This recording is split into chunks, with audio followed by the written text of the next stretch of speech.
I need you to sit with something for the next few minutes. Something most people will never let themselves admit. Right now, today, there is a version of you that the world has never seen. Not because you're incapable, not because you're too late, but because you have spent years, maybe decades, performing for people who were never watching as closely as you thought they were. You've been shrinking yourself into a shape that fits other people's comfort. You've been asking for permission to be extraordinary. And somewhere along the way, you convinced yourself that this was humility, that this was patience, that this was just being realistic. It wasn't. It was fearful, wearing a disguise. And I want to tell you something that is going to feel uncomfortable before it feels like freedom. Nobody is coming to save you from your own life. Not your family, not your boss, not the algorithm, not some future version of you who magically shows up with confidence you never built. There is only you who decide today, in this exact moment, to stop negotiating with your own potential. Here's the part nobody tells you at the graduations, the seminars, the Sunday sermons of self-help. The world does not reward the person who tries to make everyone comfortable. It rewards the person who becomes so focused, so relentlessly clear on their own growth, that everyone around them is forced to sit up and pay attention. You don't shock people by asking for their approval. You shock them by no longer needing it. Think about the last time someone truly stunned you. Not with luck, not with a lottery ticket, but with sheer, undeniable transformation. A friend who lost weight and kept it off. A coworker who quietly built a business on nights and weekends and then walked into the office one day and quit. Someone who went from broken and quiet to standing on a stage, voice steady, eyes clear, like they'd been rebuilt from the inside out. What did they have that you didn't? I'll tell you exactly what it was. And it's not talent, and it's not lucky, and it's not some secret formula they bought in a course. It was focus. Brutal, uncompromising focus. Pointed entirely inward at their own becoming, while everyone else was busy watching everyone else. And that's the whole tragedy of most lives, isn't it? People spend their entire existence watching what their neighbor bought, watching what their ex is doing now, watching strangers on a screen live out loud while their own life sits in a drawer, unopened, gathering dust. You cannot build a masterpiece while you're busy studying someone else's canvas. You cannot become undeniable while your attention is scattered across 1,000 other people's stories. So here is the promise I'm making you in the next few minutes, and I need you to actually receive it, not just read it. By the end of this, you are going to understand exactly why turning inward, focusing entirely on your own becoming, is not selfish, is not arrogant, is not some cold detachment from the world. It is the single most powerful act of self-respect a human being can commit to. And it is the only path that ends with people looking at you and asking, "What happened to you? You're different now." That question, that stunned, almost jealous curiosity in someone's voice when they see you've changed, that's the shock this video is going to help you earn. Not through tricks, through truth. Let's start with the truth almost nobody wants to hear, because it removes every excuse you've ever used. You are not struggling because life is unfair to you specifically. You are not struggling because you had it worse than everyone else, though maybe you did have it hard. Genuinely, brutally hard. You are struggling because for years, maybe your whole life, you have let your focus get hijacked. Every single day, your attention, which is the most valuable currency you will ever own, more valuable than money, more valuable than time itself, because time without focus is wasted anyway. Every single day that currency gets spent on things that give you a 0% return. You spend it worrying about what your cousin thinks of your career. You spend it scrolling through a stranger's vacation photos and feeling smaller for it. You spend it replaying an argument from 3 years ago, rehearsing the comeback you never said. None of that builds anything. None of that moves you an inch closer to the life you actually want. It just drains you, quietly, invisibly, until one day you wake up and wonder where the last 10 years have gone. I want you to imagine your energy as something physical, like water in a tank. Every emotion you spend on things outside your control is a leak. Every comparison you make to someone else's highlight reel is a leak. Every hour you spend consuming someone else's life instead of building your own is a leak. And leaks don't announce themselves loudly. They don't flood the room at all at once. They just drip, drip, drip, day after day, until the tank that was supposed to fuel your dreams is bone dry. And you're left standing there wondering why you have nothing left to give the things that actually matter. This is why so many brilliant, capable, genuinely gifted people never become who they were built to be. Not because they lacked ability, because they never learned to guard their focus like it was sacred, because it is. So, let's talk about what it actually looks like to turn that focus back on yourself. Because I'm not talking about narcissism, and I'm not talking about ignoring the people you love. I'm talking about something far more disciplined than that. I'm talking about becoming the kind of person who, when they walk into a room, doesn't need it to validate them, because they've already validated themselves through the sheer weight of what they've built in private. Self-esteem that comes from someone else's mouth evaporates the moment that person changes their opinion of you. But self-esteem that comes from doing something hard, something that scared you, something you weren't sure you could survive, that kind of esteem is bulletproof. Nobody can take it from you because nobody gave it to you. You earned it, alone, in the dark, when no one was clapping. Think about the moments you're actually proud of. I'd bet real money they weren't the moments someone handed you a compliment. They were the moments you did something you didn't think you had in you. The workout you didn't want to finish but did anyway. The conversation you were terrified to have but had anyway. The business you launched with shaking hands. No guarantee, no safety net, just a decision. That's where real confidence lives. Not in the mirror, not in the comment section. In the evidence you've built for yourself, one hard choice at a time. And here's the shocking part. The part that's going to change how you see every single day from here forward. You can start building that evidence today, right now. Not when you feel ready. Not when the conditions are perfect. Today, in whatever state you're currently in, because the conditions will never magically align themselves for you. You have to become the kind of person who moves regardless of what you want.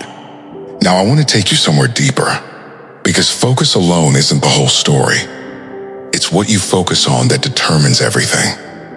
Wherever your attention goes, your energy follows it like a shadow. That's not some poetic metaphor I'm handing you for effect. It is a mechanical, almost mathematical truth about how a human mind operates. You do not experience your actual life. You experience the slice of it you choose to focus on. Two people can stand in the exact same circumstances, same income, same city, same set of problems, and one of them is drowning in despair while the other is quietly building an empire because their focus is aimed at two completely different targets. One is aimed backward at what went wrong, at who wronged them, at what they lost. The other is aimed forward at what's still possible, at what can still be built, at what they can still become. Same world, different focus, different lives entirely. Your mind works like a camera that never turns off. It is always recording, always zooming in on something, and whatever it zooms in on gets magnified in your emotional experience. Point that lens at everything that's missing in your life, and you will feel like a person defined by lack, no matter how much you actually have. Point that same lens at what's working, at what you can still influence, at the next right action in front of you, and you will feel a kind of momentum that starts to look, from the outside, almost unstoppable. This is why two people can survive the exact same tragedy and come out on opposite ends of life. Not because one suffered more, because one let the tragedy become the whole camera roll, replaying on a loop, while the other, eventually, painfully, chose to let it become one chapter in a much longer story they were still writing. And I need you to hear this next part clearly, because it is the hinge this entire message turns on. You do not need permission to change your focus. Not from your family, not from your past, not from the people who knew the old version of you and expect you to stay exactly as small as they remember. You get to decide, in this very moment, what you build your attention around going forward. That is not selfish.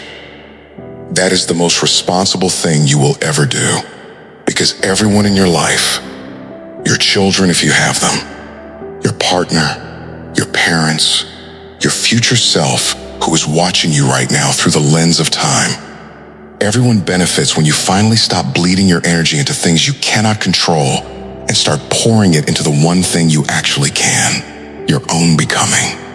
Think about how much of your daily energy is currently being spent on things with zero return, worrying about a stranger's opinion of your life choices. That's not your business, and it never was. Rehashing an old argument in your head, trying to win it 3 years too late. That accomplishes nothing except robbing today of the energy it needs. Comparing your chapter 3 to someone else's chapter 20, then feeling like a failure for not being further along when you don't even know what it costs them to get where they are. Every one of these is a withdrawal from an account that should be funding your future, and most people are walking around completely bankrupt, wondering why they have nothing left to give the people and the projects that actually matter, never once realizing they've been giving their gold away to strangers who wouldn't even remember their name. Here's the reframe that changes everything, and I want you to actually let this land instead of skimming past it. You cannot control the opinions of others. You cannot control the past. You cannot control the economy, the weather, the traffic, or the algorithm. But you can control exactly one thing with total, complete authority, where you point your focus in this next hour. That's it. That's the entire lever. And it is, without exaggeration, the most powerful lever a human being has ever been given. Because focus determines the meaning. Meaning determines emotion. Emotion determines action. And action, repeated daily, compounded over months and years, determines the entire trajectory of your life. Every person who ever shocked a room full of people with how much they transformed did not do it through some overnight miracle. They did it by mastering this one lever, quietly, consistently, when nobody was watching, until the results became too loud to ignore. So, let's talk about what happens when you actually commit to this, because I don't want to leave you with an abstract idea. I want you to see the mechanism clearly enough that you can start using it before this video even ends. The moment you focus on something, your brain has to assign its meaning. It cannot simply observe neutrally. It interprets. Someone doesn't call you back, and your brain has to decide, are they busy? Are they upset with me? Do they not care about me at all? Whatever meaning you assign produces an emotion instantly, automatically, whether you wanted it to or not. And that emotion drives the decision you make next. This is happening every single moment of your waking life, mostly on autopilot, mostly unconsciously, which means most people are being driven by a car they never learned to steer. But the second you become aware of this mechanism, you gain something extraordinary, the ability to interrupt it, to pause just for a breath and ask yourself, what meaning am I about to assign to this moment? And is there a different meaning available that would serve me better. This is not about lying to yourself. This is not about pretending hard things are actually easy or that pain isn't real. It is about refusing to let your mind default to the meaning that destroys you when there is almost always a more useful, equally true meaning available. Someone insults you. You can assign the meaning, I am worthless, or you can assign the meaning, this person is dealing with something inside themselves that has nothing to do with my value. Both require the exact same amount of mental energy to be constructed. Only one of them fuels you forward. You've been building your emotional reality on default settings your whole life. And today, right now, you get to start choosing on purpose. I want you to think about the hardest season of your life so far. The one you never wanted to relive. The one that still makes your chest tighten a little when you remember it. And I want you to notice something that time tends to reveal if you let it. The very things that broke you open back then are very likely the same things that made you who you are proud of being today. The isolation that hurt you as a kid may be exactly why you're so fiercely self-sufficient as an adult. The people who doubted you may be exactly why you developed a drive nothing can extinguish now. This doesn't mean the pain was good, or that you should thank the people who caused it, or that everything happens for some tidy cosmic reason wrapped in a bow. It means something more complicated and more powerful than that. You get to decide what that chapter becomes. You can let it remain a wound that defines your limitations, or you can let it become the exact fuel that powers everything you build from here forward. Both interpretations are available. Only one of them sets you free. This is the real secret behind every person who has ever stunned a room with how far they've come. They didn't have a pain-free life. They got the exact same brutal, unfair, complicated existence the rest of us get. The difference is they stopped asking, why did this happen to me? And started asking, what can I build with this now that it has happened? That single shift in question changes the entire trajectory of human life. It is available to you right now, in whatever situation you are currently sitting in, no matter how stuck it feels. You are not required to stay with who you have been. You are not required to keep interpreting your past through the lens that has kept you small. You get to choose, starting with your very next thought, a new frame for your entire story. And I know what some of you are thinking right now, because I've heard it 1,000 times. This all sounds good, but you don't know my situation. You don't know how hard my life actually is. You're right, I don't know the specifics of your life, but I know this with absolute certainty. Focusing on how hard your situation is has never been once, in the history of the human species, made it easier. Complaining about the unfairness of your circumstances has never once built you a better one. The energy you spend proving to yourself and everyone else how justified you are staying stuck is energy that could have been spent building the exit. I'm not telling you to pretend your pain is real. I'm telling you that pain and progress are not mutually exclusive. You can get hurt and still move. You can be wounded and still build. In fact, some of the most powerful buildings in human history have been done by people carrying wounds that are never fully closed.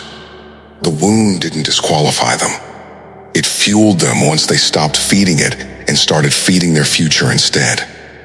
Let's go deeper still, because there's a distinction that most people never learn.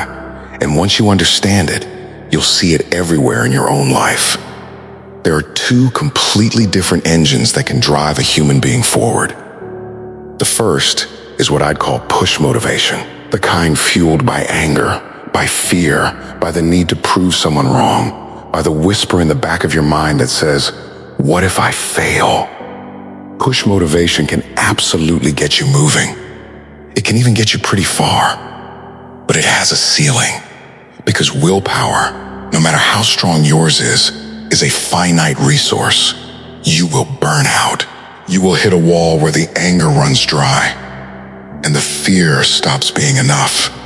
And if that's the only engine you've built, you'll stall right there, confused about why the fire that used to drive you has gone cold. The second engine is entirely different, and it's the one that actually sustains a life worth shocking people. It's called pull motivation, and it comes from being obsessed with something bigger than proving a point, something you genuinely want to create, serve, or become, independent of anyone watching or judging. When you're operating from pull, you're not gritting your teeth through willpower. You're being drawn forward by a vision so vivid and so meaningful to you that hard work stops feeling like suffering and starts feeling like devotion. There is no ceiling on the pullover. It doesn't run out the way anger does, because it isn't reacting to anything. It's creating something. This is the engine behind every person who has ever built something that outlasted their own doubts, their own fear, their own tired days. Not because they never got tired, because their reason for continuing was bigger than their exhaustion. So here's the question I need you to actually sit with, not skim past.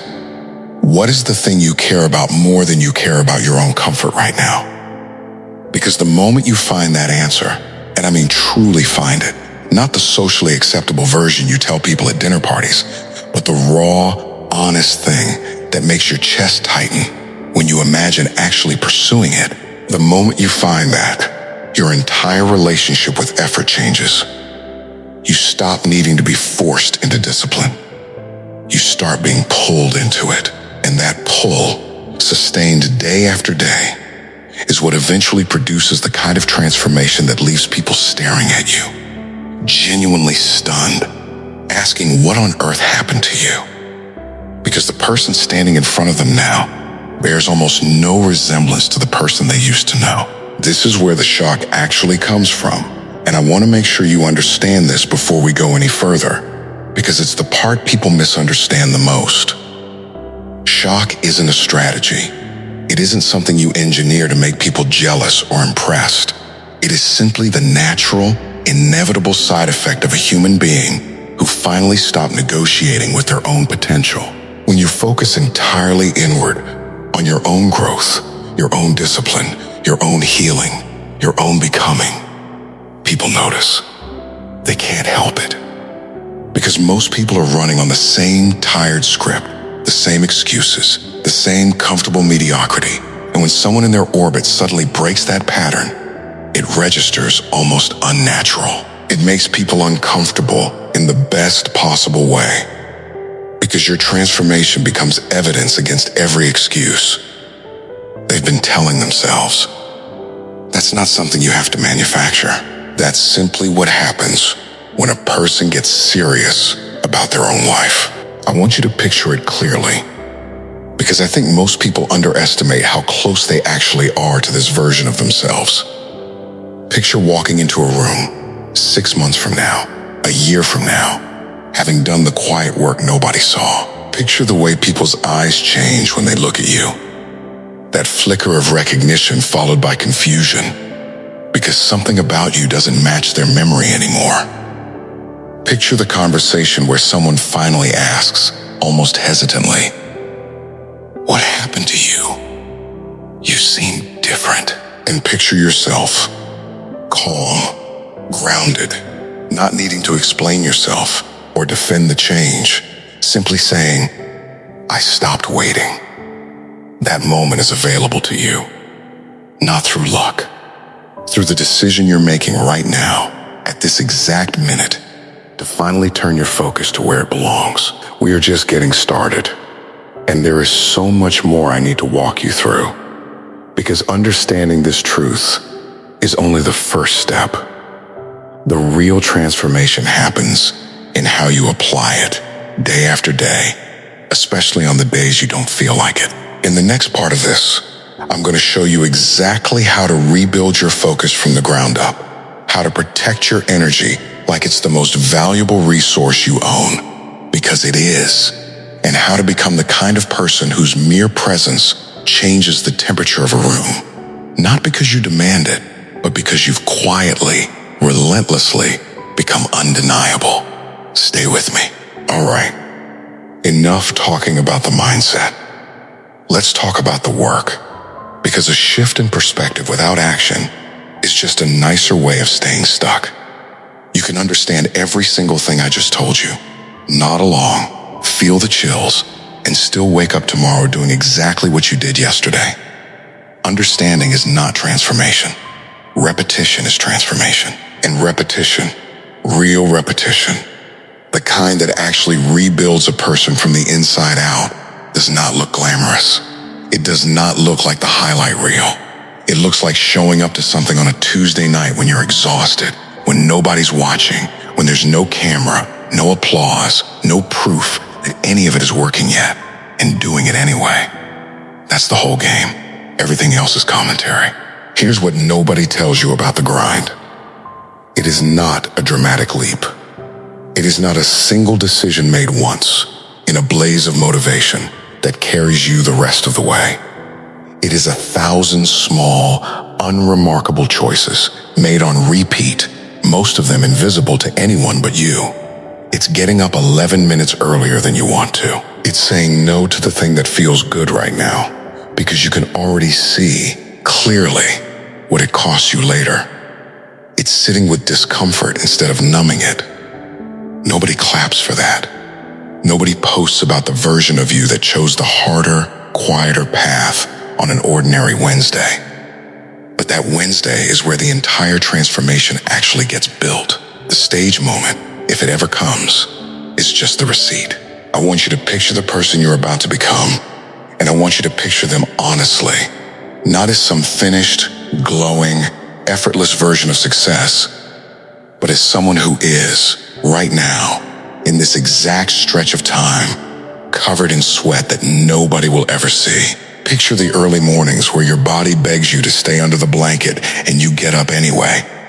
Not because you feel inspired, but because you decided, once, with total clarity, that inspiration was never going to be reliable enough to build a life on. Picture the hours spent on a skill nobody's paying you for yet, building something in the dark that the world hasn't asked for and doesn't yet believe in. Picture the version of you who keeps a promise to themselves, even when breaking it would be completely invisible to everyone else. That is where self-esteem actually gets manufactured. Not in a mirror, not in the comment section, in the quiet, unwitnessed keeping of promises only you know you made. Let's talk about discipline for a second, because the word has gotten soft. People treat it like a personality trait, like some people were simply born disciplined and others weren't. And that's a lie that lets you off the hook. Discipline isn't a trait. It's a decision, renewed daily, sometimes hourly, sometimes minute by minute when the resistance is loud. And here's the part that will change how you approach every hard thing from today forward. Discipline was never supposed to feel good in the moment. If it felt good, everyone would already be doing it, and it wouldn't separate anyone from anyone else. The entire value of discipline comes from the fact that it is uncomfortable, that it costs you something real in the moment you choose it. The workout that hurts are the one that changes your body. The conversation that terrifies you is the one that changes your relationships. The work session where your brain is screaming to check your phone, and you don't, is the one that actually moves the needle. Comfort and growth have never once, in the history of human achievement, occupied the same room at the same time. So, stop waiting to feel ready. Stop waiting for the discomfort to disappear before you act, because that moment is never coming. Discomfort is not a sign that you're doing something wrong. It's a sign that you're finally doing something that matters. Every person who has ever built something that made people stop and stare had to walk directly into that same resistance over and over on days when quitting would have been so much easier, so much more understandable, so much more forgivable. Nobody would have blamed them for stopping. And that's exactly the point. The ones who become undeniable are not the ones with no reason to quit. They're the ones with every reason to quit, and a decision strong enough to override it anyway. I want to talk about pain for a moment, because most people are terrified of it. And that terror is exactly what keeps them small. You have been taught, probably your whole life, to treat pain as an enemy, as something to avoid, medicate, distract from, numb out with a screen or a snack or a scroll. But pain, the right kind of pain, the kind that comes from pushing past what's familiar, is not your enemy. It is information. It is your body and your mind telling you, in real time, that you are standing exactly at the edge of your current identity, right at the border between who you've been and who you're capable of becoming. Most people feel that edge and retreat immediately, back into the comfortable identity they already know, because the unknown, even a better unknown, feels more dangerous than a familiar cage. But the people who shock everyone, they learn to recognize that exact sensation, that exact discomfort, not as a stop sign, but as a green light.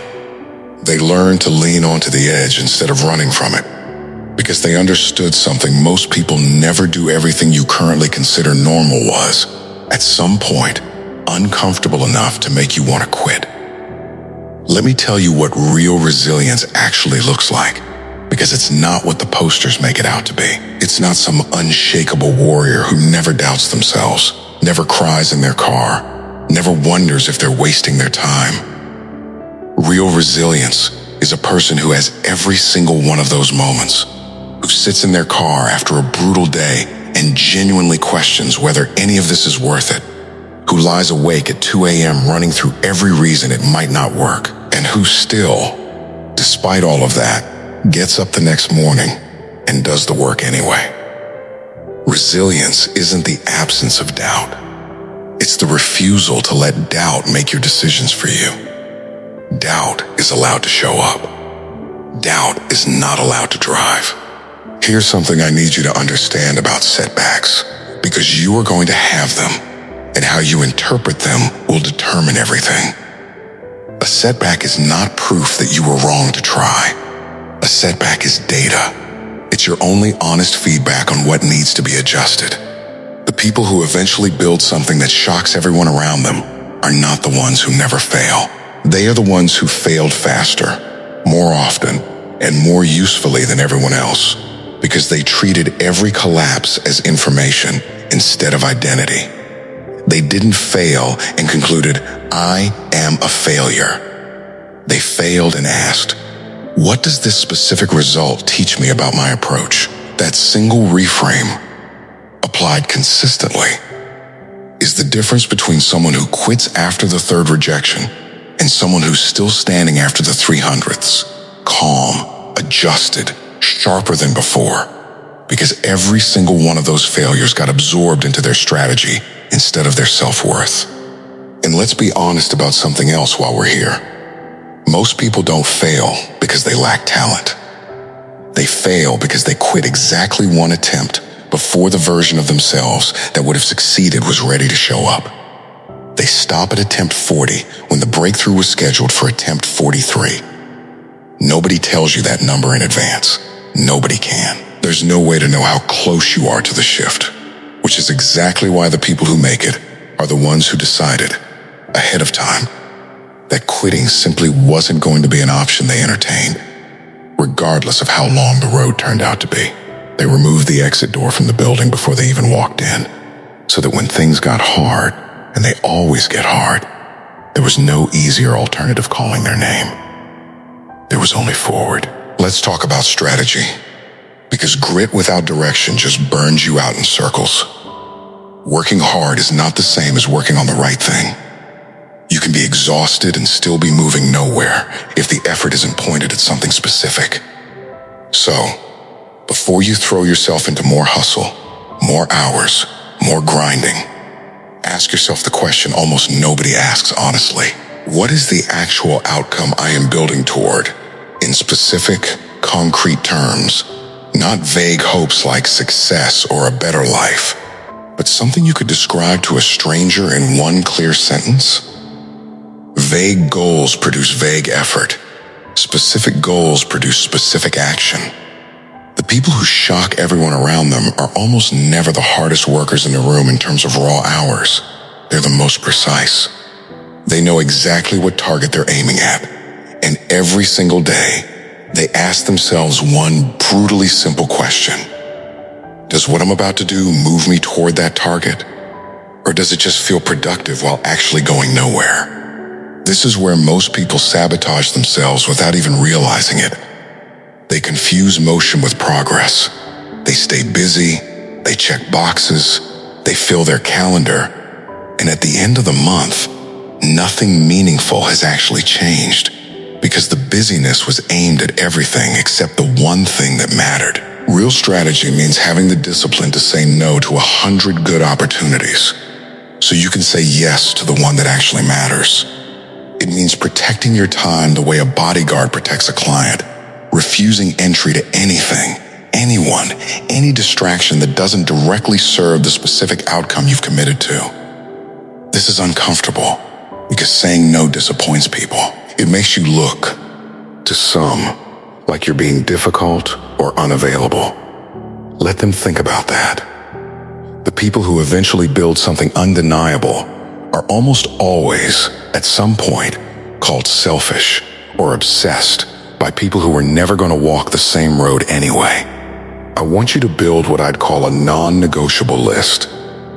Not a wish list, not a someday list. A short, brutal list of the 2 or 3 actions that, if you did them every single day without exception, would compound into the exact transformation you're chasing. Not 10 things, 2 or 3.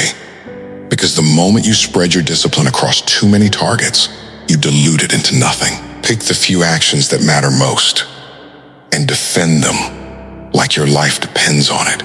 Because in the ways that count, it does.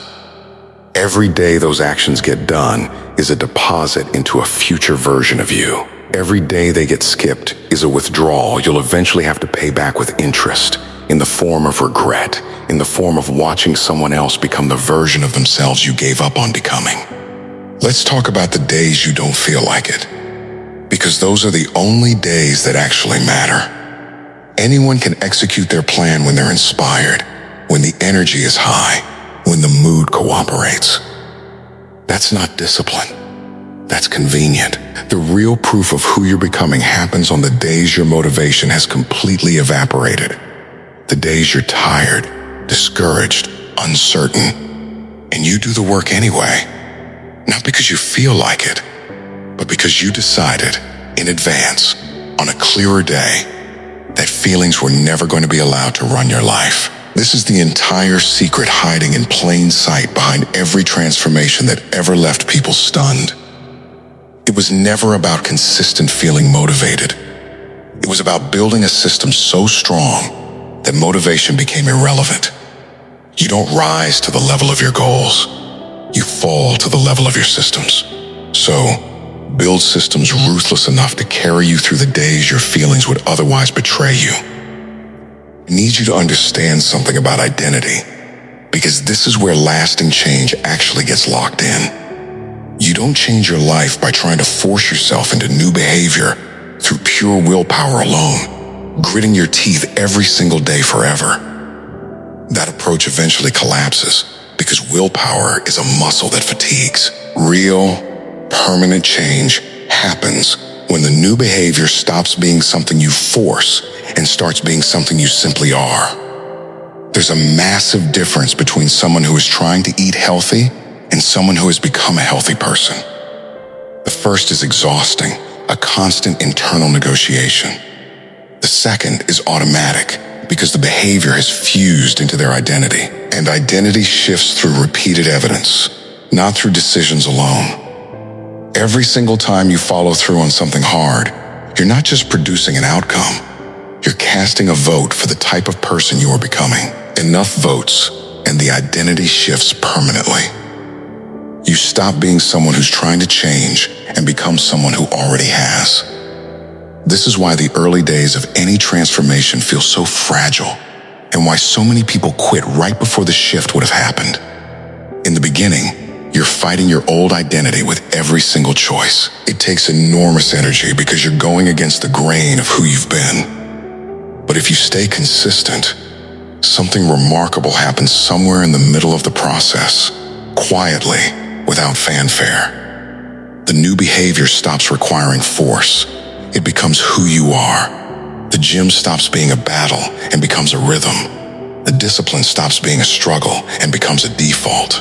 And once that shift happens, the results seem to accelerate almost overnight to everyone watching from the outside, even though, from your side, it was just the natural continuation of momentum you built when nobody was paying attention. Let's address the comparison trap directly, because it will destroy your momentum faster than almost anything else if you let it. Somewhere in this process, you are going to look at someone else, someone who started later than you, or with less than you, or with what looks like an easier road, and you're going to watch them pass you, at least by outward appearances, and something in your chest is going to tighten. That feeling is normal. What you do with it determines everything. You can convince you that you're behind, that you're failing, that the whole thing is pointless because someone else is winning faster. Or you can recognize it for what it actually is.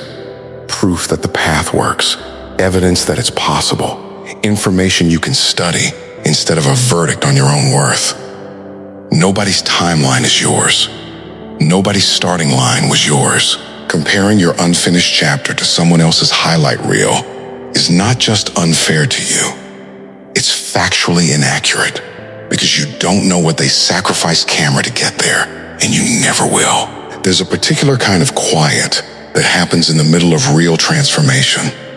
A stretch of time where the effort feels enormous and the results feel invisible. This is the part almost nobody talks about because it's not exciting content. It doesn't make a good story, but it is the single most important stretch of the entire process. This is the part where most people quit, right in the murky middle, precisely because nothing seems to be happening. But underneath the surface, in ways you cannot see or measure day to day, something is being built. Every rep is strengthening something. Every hour of focused work is compounding something. It simply hasn't crossed the threshold into visible results yet. This is where trust becomes the entire game. Not blind, naive optimism, earned trust, built from the fact that you know the mechanism works. That focused, repeated effort has never once failed to eventually produce a result, even when it takes longer than you wanted it to. I want you to think about compound interest in a second, because it's not just a financial concept. It's the exact mechanism behind every human transformation that has ever shocked a room. In the beginning, the curve was nearly flat. You put in enormous effort, and the visible return looks almost embarrassingly small. This is exactly the stretch where most people abandon the process, convinced it isn't working, convinced they were foolish to try. But if you stay in it, if you keep making the deposits, day after unglamorous day, curve eventually bends, and then it bends sharply, and the results that took years to build suddenly look, to everyone watching, like they happened overnight. They didn't happen overnight. They happened in every single unseen rep that came before the moment anyone noticed. The people who quit in the flat part of the curve never get to see the bend. The ones who understand that the bend is coming, even when they can't see it yet, are the only ones who ever reach it. So, here's what I need from you now. Not someday. Not when it's more convenient. Right now. In whatever moment you're consuming this in. I need you to identify the one action, the single most important action tied to the person you're building toward. And I need you to commit to doing it today in the next 24 hours without waiting for permission, without waiting for the mood to strike, without waiting for a Monday or a new year or some symbolic clean slate that doesn't actually exist. The work doesn't start when conditions are perfect. The work starts the moment you decide it does. And every single day you delay that decision is a day added to how long it will take you to become the person who finally shocks the room. You have already spent enough days waiting. The only question left is whether today becomes another one of them, or whether today becomes the day the pattern finally breaks.